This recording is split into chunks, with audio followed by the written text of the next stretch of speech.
sallallahu alaihi wasallam Muhammad. Aman teruskan. Wa an Abi Hurairah radhiyallahu ta'ala anhu anna Rasulullah sallallahu alaihi wasallam qala yaqulu Allah ta'ala ma li 'abdil mu'mini jazaa'un idza qabadtu safiyahu min ahli dunya summa ihtasabahu illa al-jannah. Rawahu al-Bukhari.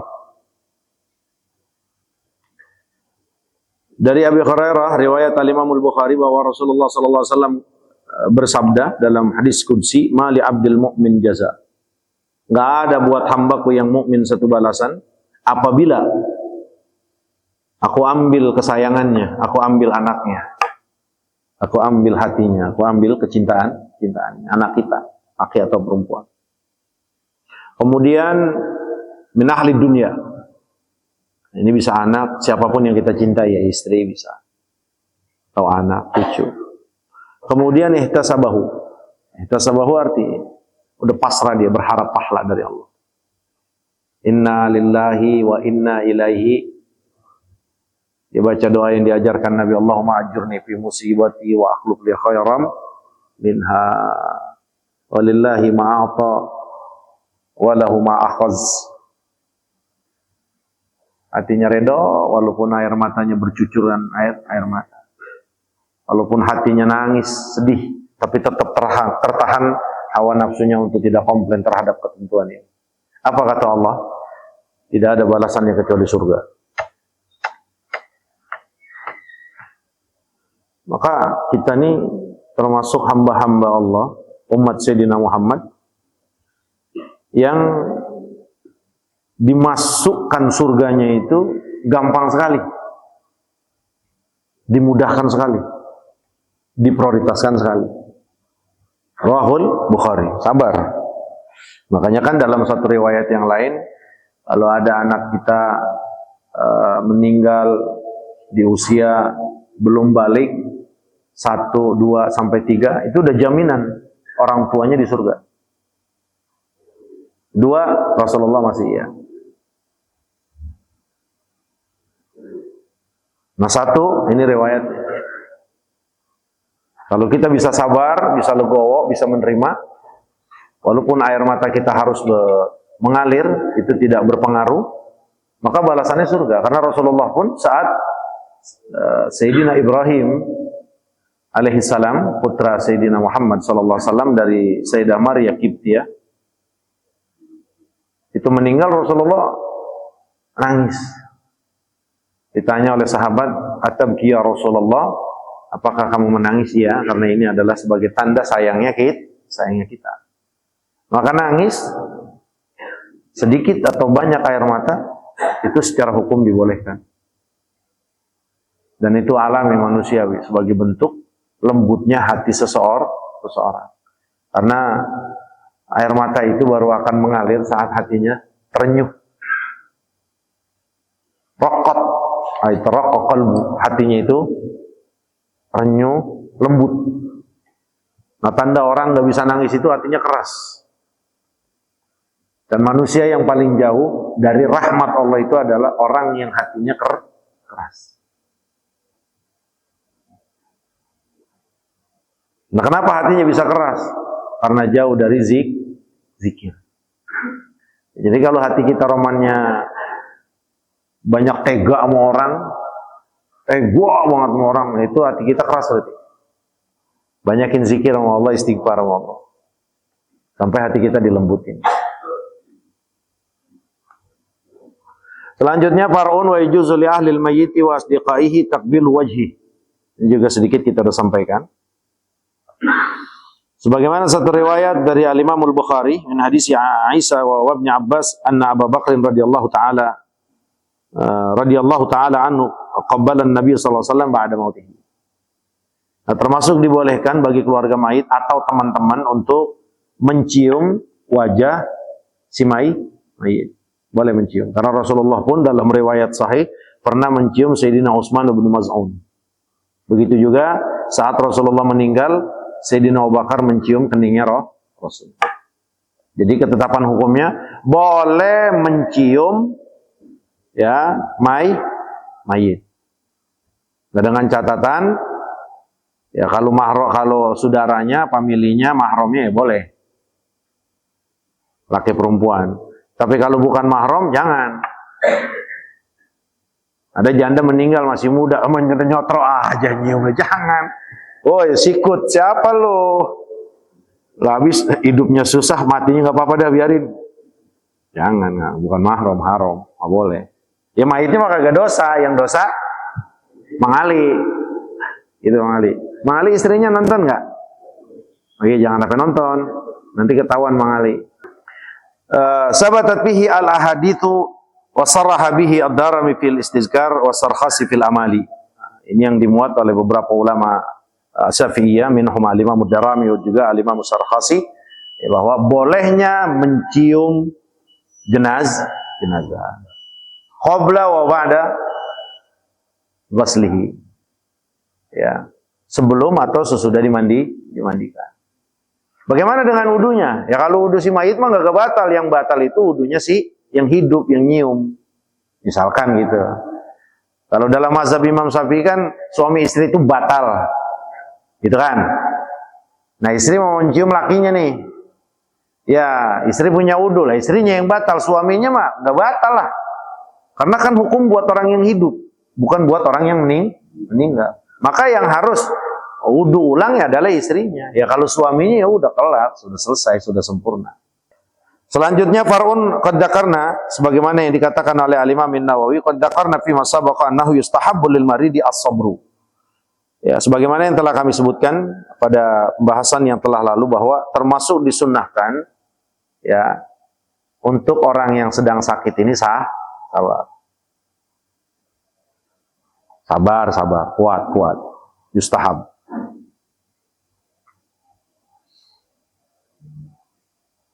Qala ashabuna, maka berpendapat ulama-ulama Syafi'iyah, teman-teman kami dari mazhab Imam Syafi'i, yukrahu lahu kathratus taqwa. Yukrahu lahu kathratus asyaqwa. Termasuk dimakruhkan banyak ngeluh. Kalau lagi sakit itu jangan banyak ngeluh. Kecuali keluhan yang diminta oleh dokter. Pak Ustadz Rusmin sakit apa? Baru ngomong tuh Ustadz Rusmin. Saya sakit, ini sakit. Oh ya, itu boleh. Tapi kalau kagak ada urusannya, periksa udah, jangan dikit-dikit. Aku sakit amat kiri gue ya. Gue sakit amat ya Allah, kantong gue kagak punya duit ya, gampar. Jangan banyak ngeluh. Ternyata memang keluhan itu tuh nambahin penyakit. Ya. Makanya termasuk di makruh. Walau sa'alahu tabibun aw qaribun lahu aw sadiqun aw nahuhum an halihi fa akhbarahu bi shiddati allati huwa fiha la ala suratil jaz'i fala ba'sa. Kata Imam Nawawi, ya, sebagaimana yang diungkapkan oleh ulama-ulama Syafi'i, kalau memang dokter yang nanya, teman yang nanya, gimana kondisi lo, gimana keadaan lo, nah itu baru boleh. Itu pun tidak ada maksud ngeluh, tapi tujuannya untuk memberikan keterangan apa yang sedang dirasakan. Tapi saat temannya nanya, kemudian dia jawab, di situ dibarengi dengan ngeluh, ini termasuk yang dilarang. Tapi kalau sebatas memberikan istighbar, memberikan khobar, memberikan keterangan, ya yang saya lagi rasakan ini pala nggak enak, gitu kan. Enak bagaimana sih Bang Jul? Gua enak sama tetangga, lah ngapa? Nah itu nggak boleh. Nah gitu, gue enak banget ngeliat lu kan gitu kan, jangan. Ya.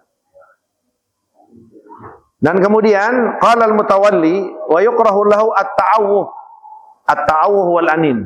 Termasuk juga Al-Imam al-Mutawalli rahimahullahu taala, beliau mengatakan termasuk dimakruhkan ngerintih. Gue sakit amat, itu ngerintih namanya.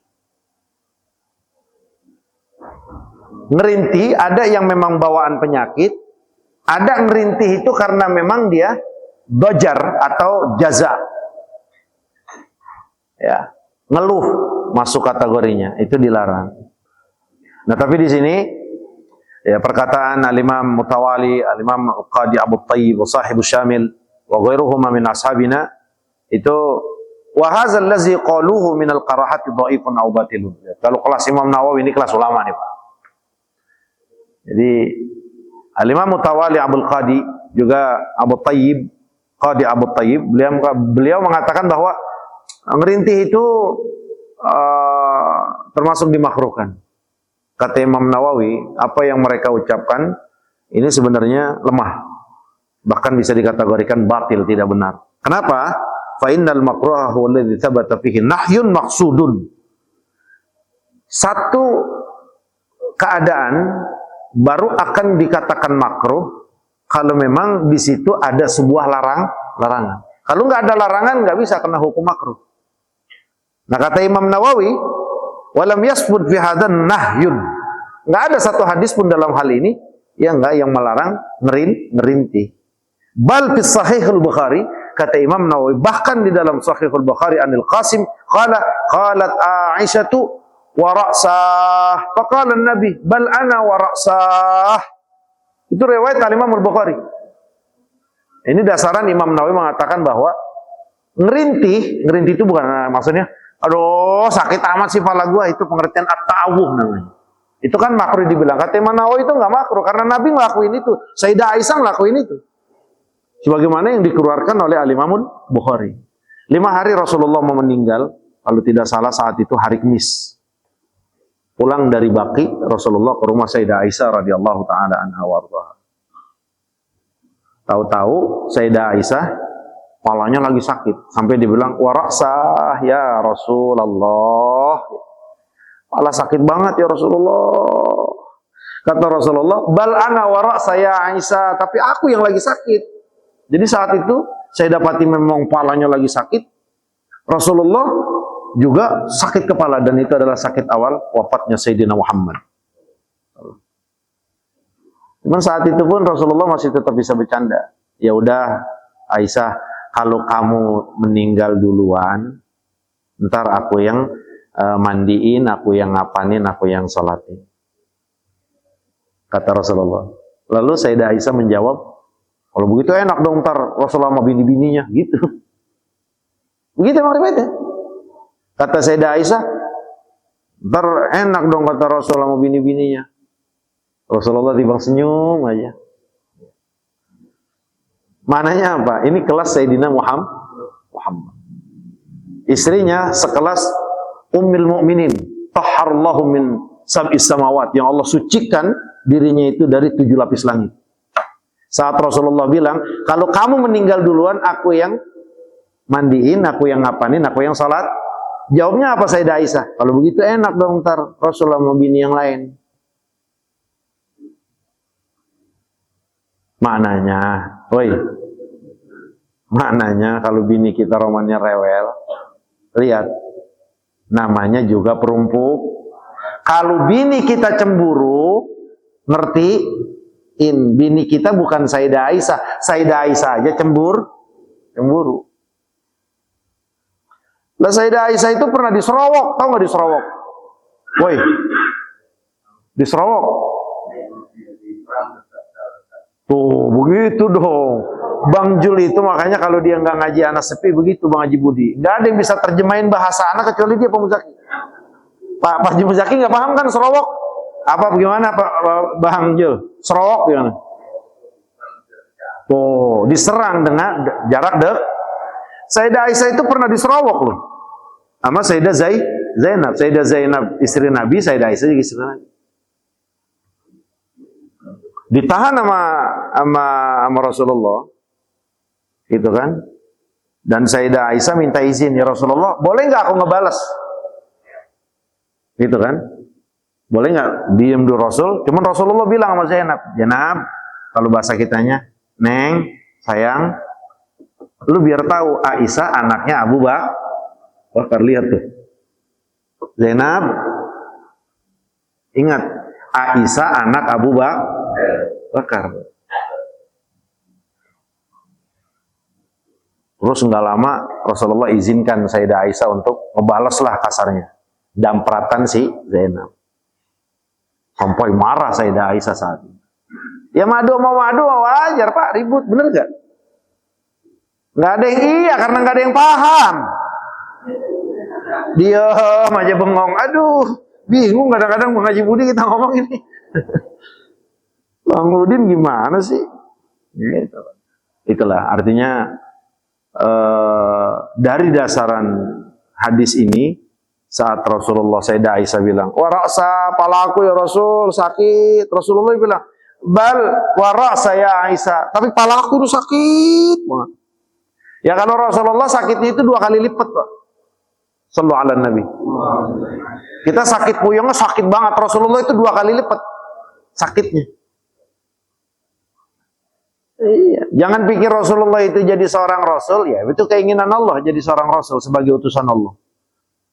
Terus enak-enak begitu aja, enggak. Kalaulah sakit-sakitnya double 2 kali orang laki-laki yang kuat. Maka kekuatan Rasulullah itu 10 kali lipat dari seorang, 10 kali lipat. Satu Nabi itu 10 kali lipat. Sakitnya Allah kasih kepada Rasulullah pun sama. Ukurannya 2 kali orang kuat. Maka demam yang dirasakan Rasul itu 2 kali demam orang besar. Maka Kamis, itu. Jumat, nah itu hari Kamis Rasulullah mulai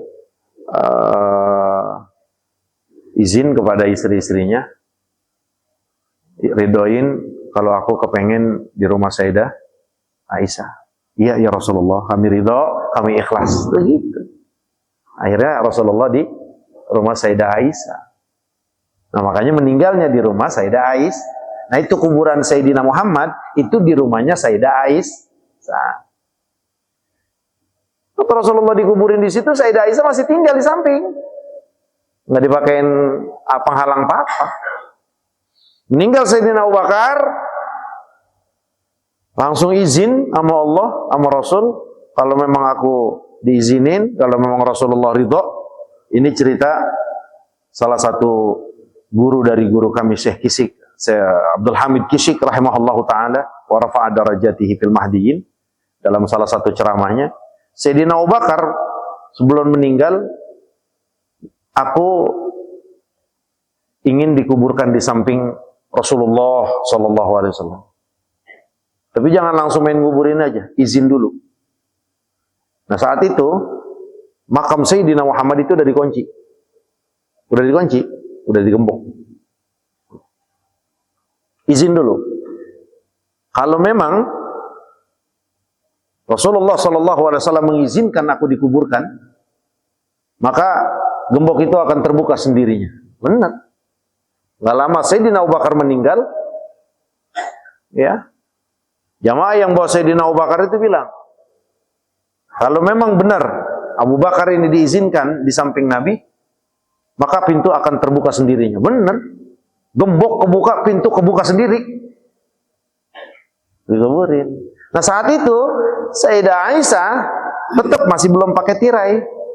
Ini di sini kasurnya Sayyidina Abu Bakar, Sayyidina Rasul masih tidur di situ. Nah nggak lama wafat Sayyidina Umar radhiyallahu taala anhu, nah baru izin dengan Sayyidah Aisyah, bilang kepada Sayyidah Aisyah, ibu kita, boleh enggak saya dikuburkan di samping 2 sahabat saya, di samping Rasulullah, di samping Sayyidina Abu Bakar. Kata Sayyidah Aisyah, iya boleh. Nah boleh, dikuburkanlah di situ, pas di dekat kakinya Sayyidina Abu Bakar. Nah setelah itu Sayyidah Aisyah masih di situ, tapi sudah dikasih tirai, karena udah bukan mahramnya kalau Sayyidina Umar. Ya. Nah makanya Rasulullah mah ya ke Abu Bakar mertua, ke Sayyidina Umar juga mertua, gitu, paham? Sayyidina Abu Bakar punya anak Sayyidah Aisyah, Sayyidina Umar punya anak Sayyidah Hafsah. Semuanya istri Nabi. Ini pada mah mertua Nabi. Maka secara urutan itu memang luar biasa ketentuan Allah, Masya Allah Subhanahu wa ta'ala. Rasulullah, Sayyidina Abu Bakar. Karena nggak ada manusia yang terbaik setelah Rasulullah dari Sayyidina Abu Bakar. Kalau ditimbang seluruh hasanat, kalau ditimbang seluruh kebaikan seluruh umat manusia dengan Abu Bakar, maka niscaya akan lebih berat Sayyidina Abu Bakar. Iyalah Pak. Nah, mudah-mudahan Allah temukan kita dengan Rasulullah, dengan para keluarganya, dengan para sahabatnya, keluarganya. Amin ya Rabbal alamin. Wasawab annahu la karahata, maka Imam Nawawi mengatakan bahwa dari dasaran ini ya yang benar itu tidak makruh. Walakin istighala bit tasbih wa nahwihi aula fala'allahum aradu bil makruhi hada. Ya, tapi kata Imam Nawawi yang enggak menyibukkan dengan tasbih saat merasakan sakit yang luar biasa yang sedang kita rasakan itu lebih baik daripada ngerintih. Aduh, sakit amat ya. Ya sakit, paham kita, enggak makruh. Tapi lebih baiknya subhanallah, subhanallah, subhanallah. Walhamdulillah. Wallahu taala a'lamu bis-shawab. Udah Isa. Udah. Mudah-mudahan manfaat ya Allah. Subhanakallahumma bihamdika asyhadu an la ilaha illa anta astaghfiruka wa atubu ilaik. Wassallallahu ala sayyidina Muhammadin wa ala alihi washabihi wasallam. Alhamdulillahi rabbil